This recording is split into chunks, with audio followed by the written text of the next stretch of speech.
नमस्कार, आप देख रहे हैं टीवी 9 भारतवर्ष का डिजिटल प्लेटफॉर्म और मैं हूं आपके साथ अनूप आकाश वर्मा। ये कहानी ओडिशा के मयूरभंज जिले की है, जहां कोरोना काल की तंगहाली में एक प्रवासी मजदूर जब वापस अपने घर लौटा तो उसने खेती शुरू की और एक ऐसा आविष्कार कर दिया कि आज बड़े बड़े वैज्ञानिक भी दाद दे रहे हैं। कहानी ओडिशा के मयूरभंज जिले के सुकरुली में रहने वाले एक 35 साल के माहुर टिपरिया की है, जिन्होंने बांस और प्लास्टिक की बोतलों के सहारे एक ऐसा यंत्र बनाया जो पानी के लिए तरसते कई खेतों में सिंचाई करता है। डीजल की बढ़ती महंगाई और बिजली की कमी को देखते हुए उन्होंने एक इनोवेटिव आइडिया सोचा। आइडिया को साकार करने के लिए टिपरिया ने बांस की कुछ बल्लियां ली और बेकार पड़ी प्लास्टिक की बोतलें जुटाई।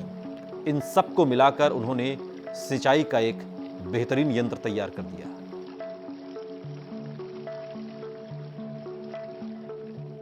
अब आप सोच रहे होंगे कि भला ये क्या है। हाँ ठीक है, इसे पंपिंग सेट नहीं कह सकते, लेकिन ये किसी पंपिंग सेट से कम भी नहीं है।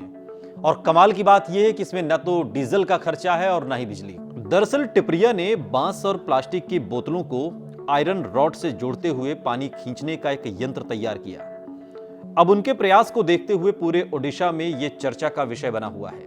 माहुर टिपरिया का यह यंत्र उनके 3 एकड़ खेत की सिंचाई आसानी से कर देता है। महज दूसरी क्लास तक पढ़ाई करने वाले टिपरिया आज बड़े बड़े वैज्ञानिकों के लिए एक प्रेरणा का विषय बने हुए हैं। लोग उनके इस इनोवेशन आइडिया पर हैरानी जता रहे हैं और दाद भी दे रहे हैं। माहुर टिपरिया से जब उनके इस आइडिया के बारे में पूछो तो वो ये कहते हैं कि दरअसल जब वो प्रवासी मजदूर बने और कोरोना काल में जब उनके पास कुछ और काम धंधा नहीं बचा, घर लौटे तो खेती ही एक आसरा था और खेती को वो छोड़ना नहीं चाहते थे। सोचा और एक आइडिया के थ्रू ये पूरा यंत्र बनकर तैयार हो गया। बहुत सारे जगह में हम लोग सोलार के ऊपर डिपेंड करते हैं। हम लोग पानी पंप बोलते हैं उसके ऊपर डिपेंड करते हैं। उसमें आप लोगों का केरोसिन पेट्रोल का भी खर्चा होता है। लेकिन अगर हम कुछ ऐसे स्ट्रक्चर बना दें तो अपने फील्ड में और अपने आसपास के फील्ड में भी एनी टाइम हम लोग खेती कर सकते हैं और यहाँ पे किसान का कुछ अभाव नहीं रहेगा। टिपरिया ने यंत्र बनाया है और वो एक तरह का वाटर व्हीकल है जो गुरुत्वाकर्षण के नियमों पर काम करता है।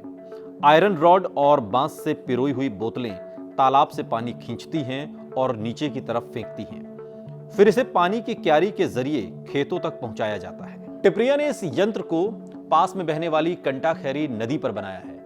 अब चूंकि बड़ी बात यह, इसमें ना तो डीजल लगना है, ना बिजली लगनी, ना ही सौर ऊर्जा।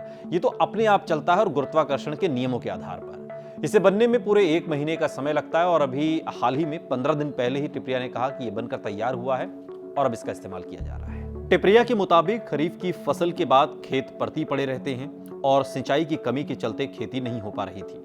रबी फसल की तैयारी करनी थी, लेकिन इसके लिए किसी बिजली से चलने वाली मोटर की जरूरत पड़ती ताकि सिंचाई की जा सके। इन परेशानियों को देखते हुए इस प्लान पर काम किया और आज वाटर व्हीकल के रूप में ये यंत्र हमारे सामने है। कभी सिंचाई की कमी से जूझते टिपरिया आज 3 एकड़ के खेतों में सरसों, गेहूं और सब्जियों की खेती आसानी से करने लगे हैं। नदी के तट पर जहां ये यंत्र लगाया गया है, वहां से मात्र 300 मीटर की दूरी पर टिपरिया के खेत हैं।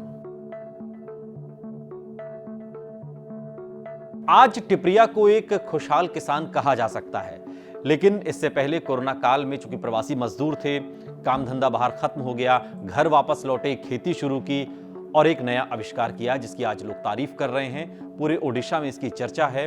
26 जनवरी को सम्मानित किए जाने की बात भी सामने आ रही है। वाकई किसान अगर सोच ले या कोई भी व्यक्ति अगर सोच ले और विषम परिस्थितियों में कुछ करना चाहे तो ऐसा कोई काम नहीं कि वो हो नहीं सकता।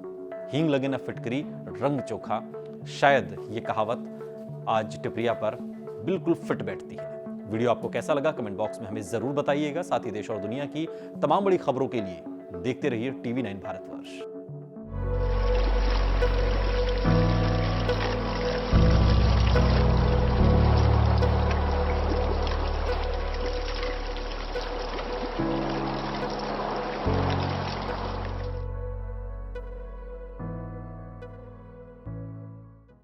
परवाह देश की, सोमवार से शुक्रवार रात 10 बजे टीवी 9 भारतवर्ष पर।